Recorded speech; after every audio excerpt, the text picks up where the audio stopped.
আজকের বেশ কিছু আলোচনার বিষয় যেগুলো আপনাদের খুব জানতে ইচ্ছা ছিল এবং যেগুলো নিয়ে আপনারা বারবার করে অনুরোধ করছিলেন। প্রথমে আজকে আলোচনা করি যে গ্রহদের যোগ মানে একটা গ্রহের সঙ্গে আরেকটা গ্রহ একই ঘরে রয়েছে, সেটা কি ফল দিতে পারে, কি রকম ফল দিতে পারে। খুব ইন্টারেস্টিং আলোচনা। যেমন প্রথম কথা বলি, রবি বুধ একসঙ্গে একই ঘরে, দেখবেন কারোর জন্মকুণ্ডলিতে রবি আর বুধ একই সঙ্গে সহাবস্থান করছে। সাধারণত রবি বুধ একসঙ্গে থাকলে এটাকে বুধাদিত্য যোগ বলে, কিন্তু দেখতে হবে সেই বুধাদিত্য যোগটা কতটা পাওয়ারফুল। যদি বুধাদিত্য যোগ ভালো ঘরে হয় তাহলে অবশ্যই ভালো ফল দেবে, যদি খারাপ ঘরে হয় তাহলে খারাপ ফল দেবে।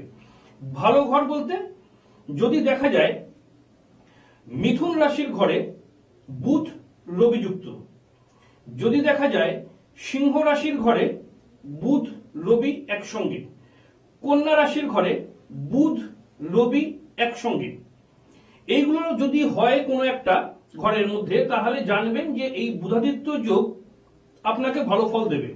কোন কোন দিক থেকে ভালো ফল দিতে পারে? আপনি ভালোভাবে কথা বলতে পারবেন, কথার দ্বারা আপনি জীবনে সাকসেস পাবেন, বুদ্ধির দ্বারা আপনি জীবনে সাকসেস পাবেন, আপনার লৌকিক আচার আচরণ বা সামাজিক আচার আচরণের দ্বারা আপনি সুনাম অর্জন করতে পারবেন এবং বুদ্ধির দ্বারা জীবনে প্রতিষ্ঠা পাবেন, ভালো অর্থ রোজগার করতে পারবেন। সেই বুধাদিত্য যোগটা যদি দশম ঘর অর্থাৎ কর্মস্থান বা একাদশ ঘর আয় স্থান, এই দুটোর যে কোনো একটা ঘরে হয় তাহলে বেশ ভালো রোজগারের দিকে সাপোর্ট পাবেন। যদি চতুর্থ বা পঞ্চম ঘরে হয় তাহলে পরে বিদ্যার ক্ষেত্রে বা বুদ্ধিমত্তার দিক থেকে বেশ ভালো সাপোর্ট পাবেন। বহু জনপরিচিতি বাড়তে থাকবে, প্রচুর মানুষের থেকে আপনি সুনাম পাবেন, অর্থাৎ সামাজিক সুনামটা আপনার বাড়তে থাকবে।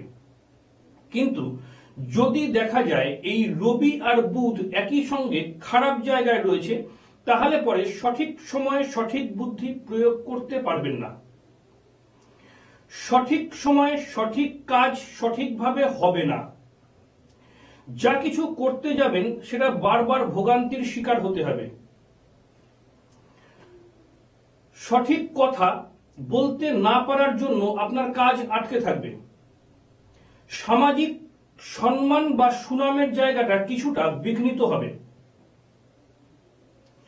রবি এবং বুধ একই সঙ্গে, রবি এবং বুধ একই সঙ্গে যদি শুক্রযুক্ত অবস্থায় থাকে, অর্থাৎ রবি বুধ শুক্র এক ঘরে, বেশিরভাগ ক্ষেত্রে যে কোনো শিল্পকর্মে সাকসেস নির্দেশ করে। যদি সেটা দশম ঘর হয় বা নবম ঘর হয় তাহলে ভাগ্যে উন্নতির ক্ষেত্রে সাহায্য করে, যদি ভালো ঘরে থাকে। এবার চলে আসি আরেকটা বিশেষ যোগ, যে যোগটা মঙ্গল কেতু একসঙ্গে। মঙ্গল কেতু একসঙ্গে থাকলে যদি ভালো জায়গায় থাকে তাহলে প্রচুর আর্থিক উন্নতি দেয়, প্রচুর আর্থিক উন্নতি দেয়। কিন্তু যদি খারাপ ঘরে থাকে তাহলে আর্থিক বিপর্যয় হবে, সেই সঙ্গে নানা রকম কেস মামলা মোকদ্দমা এবং ঝামেলায় জড়াতে হবে, নানা রকম কেস মামলা মোকদ্দমা এবং ঝামেলায় জড়াতে হবে। বৈষয়িক সম্পত্তি নিয়ে সমস্যা হবে, যেই সমস্যাগুলো সহজে মেটার নয়। শরিকি ঝামেলা, শরিকি অশান্তি এবং শরিকের সঙ্গে বাড়ি একটা ঘর, সেই ঘরটাকে নিয়েও প্রবলেম হবে। এই সমস্যাগুলো কিন্তু যে ব্যক্তির জন্ম কুণ্ডলিতে আছে তাকে ফেস করতে হবে।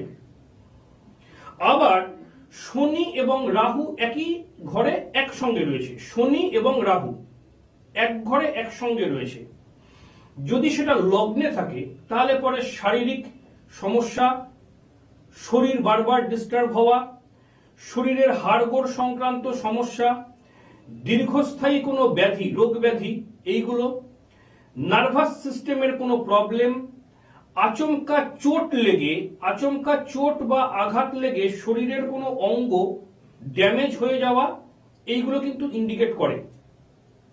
আবার শনি রাহু একসঙ্গে 2 নম্বর ঘরে রয়েছে, যদি কোনো ক্রমে ভালো ঘর পেয়ে যায় তাহলে আর্থিক উন্নতি প্রচুর পরিমাণে দেয়, আর্থিক উন্নতি প্রচুর পরিমাণে দেয়। যদি খারাপ ঘরে থাকে তাহলে আপনার কথা, আপনি মুখ দিয়ে যে কথা বলবেন, আপনার কথা আপনার শত্রু হবে। আত্মীয়দের সঙ্গে আপনার মুখের কথার কারণে ঝামেলা, বিরোধ, সমস্যা সৃষ্টি হবে। 3 নম্বর ঘরে শনি এবং রাহু একসঙ্গে রয়েছে। বেশিরভাগ ক্ষেত্রে যেভাবেই হোক, শিক্ষাগত যোগ্যতা যাই থাক, জীবনে উন্নতির ক্ষেত্রে সাহায্য করে। জীবনে উন্নতির ক্ষেত্রে সাহায্য করে। বেশিরভাগ সময় দেখা যায় এই ধরনের যোগগুলো যদি ভালো জায়গায় থাকে, তাহলে পরে বিদেশে যে প্রভূত উন্নতি, প্রচুর উন্নতি হয় বিদেশে যে। আবার যদি 4 নম্বরে শনি এবং রাহু একসঙ্গে থাকে, যে অবস্থায় থাক, ভালো খারাপ যে অবস্থায় থাক, পৈতৃক সম্পত্তি নিয়ে সমস্যা হবেই। পৈতৃক সম্পত্তি নিয়ে সমস্যা হবেই, হতেই হবে। এবং সেই ব্যক্তিটা কিছুটা অলস প্রকৃতির হয়, পায়ের দিকে সমস্যা হয়, চোট আঘাত, অ্যাক্সিডেন্ট, ব্যথা, এইগুলো। কিন্তু সেই ব্যক্তিটার মাঝে মধ্যে সামাজিক সম্মানের সুযোগ আসে। পঞ্চমে শনি রাহু একসঙ্গে থাকলে পরে কি হয়? বিদ্যাক্ষেত্রে ডিস্টার্ব আসে। বিদ্যাক্ষেত্রে ডিস্টার্ব আসে। জীবনে কখনো না কখনো ডিস্টার্ব আসবেই এবং লেখাপড়াটা আচমকা থমকে যাবে, সেরকম পরিস্থিতি তৈরি হবে।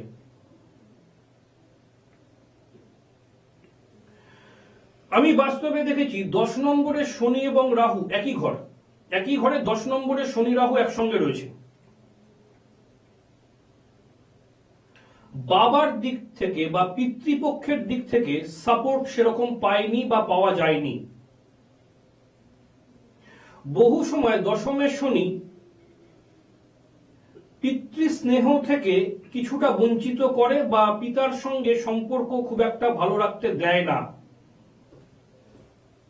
যে কোনো ভাবেই হোক এটা করে। কিন্তু এই দশমে শনি কেতু একসঙ্গে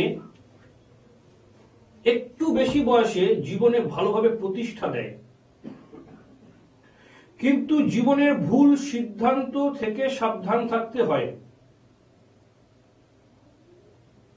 এই জিনিসটা কিন্তু বাস্তবে হয়। প্রত্যেকেরই জন্মকুণ্ডলী আছে বা জন্ম ছক আছে, দেখে নেবেন কার কোন অবস্থায় রয়েছে। সবগুলো আলোচনা করা সম্ভব নয়, কিছু পয়েন্ট জানিয়ে দিলাম। দেখবেন অনেকের জন্মছকে বৃহস্পতি এবং মঙ্গল এক ঘরে, এটাকে বলা হয় কুজো জীবযোগ। এটা শুভ যোগ, কুজো জীবযোগ, শুভ যোগ। বৃহস্পতি এবং মঙ্গল এক ঘরে, ভালো অবস্থায় থাক খারাপ অবস্থায় থাক, ভালো অবস্থায় থাক খারাপ অবস্থায় থাক, সামাজিক স্বীকৃতি সে পাবেই। সামাজিক স্বীকৃতি সে পাবেই। যদি ভালো জায়গায় থাকে, সেই সামাজিক স্বীকৃতিটা বহুগুণ বাড়বে। অল্প বয়সে জীবনে প্রতিষ্ঠা পাবে, অল্প বয়স থেকে অর্থ রোজগার করবে।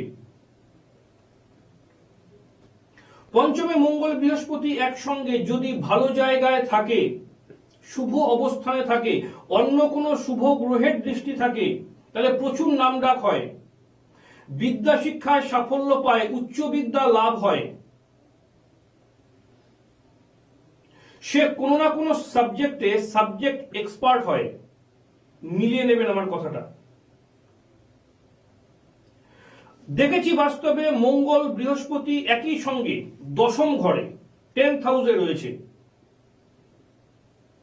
একাধিক কারবারের সঙ্গে যুক্ত, অথবা অল্প বয়সেই ভালো চাকরি বাকরি পেয়ে গেছে এবং সম্মানীয় পদ পেয়েছে। এটা বাস্তবে দেখা যায়, মিলিয়ে নেবেন। পঞ্চমে মঙ্গল এবং বৃহস্পতি খারাপ জায়গায় রয়েছে, খারাপ জায়গায় রয়েছে। যে ভালো ফলগুলো বললাম সেগুলো কিছুটা কম হবে, একেবারে নিরাশ করবে না। মঙ্গল বৃহস্পতির যোগে একেবারে নিরাশ করবে না, কিন্তু এই পঞ্চমে মঙ্গল বৃহস্পতি যদি খারাপ জায়গায় থাকে, তাহলে বেশিরভাগ সময় পেটের সমস্যা দেয়, হজমের সমস্যা দেয়। পেটের সমস্যা দেয়, হজমের সমস্যা দেয়, লিভারকে কিছুটা কমজোরি করে। আবার এই পঞ্চমে মঙ্গল বৃহস্পতি একসঙ্গে থাকলে তার মানসিকতা ভালো হয়, সে বহু ব্যক্তিকে স্নেহ করে, ভালোবাসে। এই জিনিসগুলো হয়। চন্দ্র এবং বৃহস্পতি একই ঘরে রয়েছে, এটাকে বলা হয় জীবযোগ। মঙ্গল বৃহস্পতি একসঙ্গে কুজ জীবযোগ, আর চন্দ্র বৃহস্পতি একসঙ্গে থাকলে জীবযোগ। জীবযোগ একটা শুভ যোগ, একটা শুভ যোগ। জীবযোগটা সব থেকে বেশি কার্যকরী, ভালোর দিক থেকে বলছি, সব থেকে বেশি কার্যকরী যদি 2 নম্বরে থাকে, মানে সেকেন্ড হাউসে, যদি 5 নম্বরে থাকে, যদি 9 নম্বরে থাকে, যদি 10 নম্বরে থাকে, যদি একাদশ ঘরে থাকে, খুব ভালো ফল দেয়। যদি কারো মিথুন লগ্ন হয় এবং কর্কট, অর্থাৎ মিথুনের 2 নম্বর ঘরটাই হচ্ছে কর্কট, যদি কর্কট লগ্নে, মিথুন লগ্ন এবং কর্কটের ঘর, অর্থাৎ কর্কট লগ্নের ঘর, মিথুন লগ্ন হতে হবে তার সেকেন্ড হাউসে, কর্কটে চন্দ্র এবং বৃহস্পতি একসঙ্গে রয়েছে, দ্বিতীয়, তার জীবনে উন্নতি হবেই হবে, কেউ ঠেকাতে পারবে না, ভালো রকম উন্নতি করবে। শুধু চন্দ্রের ডিগ্রিটা একটু ভালোর দরকার। জাস্ট মিথুন ছেড়ে কর্কটে চন্দ্র এসেছে, তাহলে একটু কমজোরি হবে, কিন্তু যদি চন্দ্রটা ভালো ডিগ্রিগত অবস্থায় থাকে, তাহলে পরে জীবনে প্রচুর উন্নতি হয়। তার ধন সম্পদ দিন দিন বাড়ে, দিন দিন বাড়ে, কমে না। বাস্তবে দেখেছি, যদি ধনু রাশির ঘরে চন্দ্র এবং বৃহস্পতি একসঙ্গে, যদি সেটা 10ম ঘর হয়, কর্ম বিষয়ে খুব সাকসেস দেয়। মীন রাশির ঘর 9ম বা 10ম বা একাদশ, চন্দ্র বৃহস্পতি একসঙ্গে খুব ভালো ফল দেয়, জীবনে প্রচুর রোজগার দেয়। নিজে প্লাস তার সংসারের মানুষজন খেয়ে দিয়ে সে টাকা শেষ করতে পারে না, সঞ্চয় হয় প্রচুর। 4 নম্বর ঘরে বৃহস্পতি চন্দ্র একসঙ্গে রয়েছে, ভালো জায়গাতেই রয়েছে, তার বাড়িঘর দুয়ার থাকে ঠিক, কিন্তু সম্পত্তি নিয়ে কোথাও না কোথাও একটু মানসিক চাপ, মানসিক অশান্তি, এই জিনিসগুলো থাকে। কিন্তু আরেকটা নেগেটিভ দিক বলে দিই, চন্দ্র বৃহস্পতি একসঙ্গে 8ম ঘরে রয়েছে, চন্দ্র বৃহস্পতি একসঙ্গে 8ম ঘরে রয়েছে, যে কোনো ঘরে রয়েছে, মূল যে কাজটা হবে সেটা হচ্ছে আমাদের ফুসফুস বা লাং এর কিছু প্রবলেম হবে, লাং ইনফেক্টেড হবে, লাং এর কোনো প্রবলেম শো করবে, শ্লেষার টেন্ডেন্সি থাকবে। রেখে ক্যাশ বাক্স বা টাকা পয়সা রাখার জায়গায় রেখে দিন, দেখবেন কোনোভাবে খারাপ ফল পাবেন না, ভালো ফল পাবেন। আমার এই কথাটাকে বিশ্বাস করে করবেন, ভালো ফল পাবেন। আরেকটা জিনিস বলে দিই, এই দোল পূর্ণিমা চলাকালীন, অর্থাৎ পূর্ণিমাটা চলাকালীন, যদি আমার কথাটাকে বিশ্বাস করেন বা ভালো লাগে, তুলসী গাছ প্রত্যেকটা বাড়িতেই আছে, তুলসী গাছ তলায় একটা ঘিয়ের প্রদীপ জ্বালাবেন, ঘিয়ের প্রদীপ জ্বালাবেন। সেই প্রদীপটা মাটির প্রদীপ হতে পারে, তামা, পিতল, কাঁসা, রূপো, সোনা, যা খুশি হতে পারে। স্টিলের প্রদীপটাকে অ্যাভয়েড করার চেষ্টা করবেন, দেখবেন সাংসারিক ক্ষেত্রে শুভ ফল দেবে। যাদের বাড়িতে গোপাল ঠাকুর আছে, তারা গোপালের উদ্দেশ্যে হলুদ রঙের 5টা লাড্ডু দান করবেন, সন্তানের জন্য মনস্কামনা করে, সন্তানের মঙ্গল কামনা করে, সন্তানের উন্নতি কামনা করে, দেখবেন ভালো ফল পাবেন। এই যে গুপ্ত প্রয়োগগুলো বললাম, এগুলো সত্যি সত্যি খুব ভালো ফল দেয়। তবে আমি অনেকটা যুক্তিবাদী, আমি একটাই কথা বলবো, ভগবানকে যে যার মতো নিজের মনোবাসনা জানানো, নিজের মতো করে ডাকা, তার থেকে বেশি কিছু নেই। নিজের যদি ভক্তি সহকারে ডাকা হয় সেখানে লাড্ডুও লাগে না, তুলসী পাতাও লাগে না। এটা অতি বাস্তব কথা বলছি আমি। মন থেকে ডাকার উপরে কিছু নেই, তবে কিছু নির্দিষ্ট যোগের নির্দিষ্ট ক্রিয়া বললাম। যদি কারো ভালো লাগে করবেন, খারাপ হবে না, উপকার হবে। প্রত্যেকে ভালো থাকবেন। নিচের ফোন নাম্বারে দরকার হলে যোগাযোগ করে নেবেন। নমস্কার।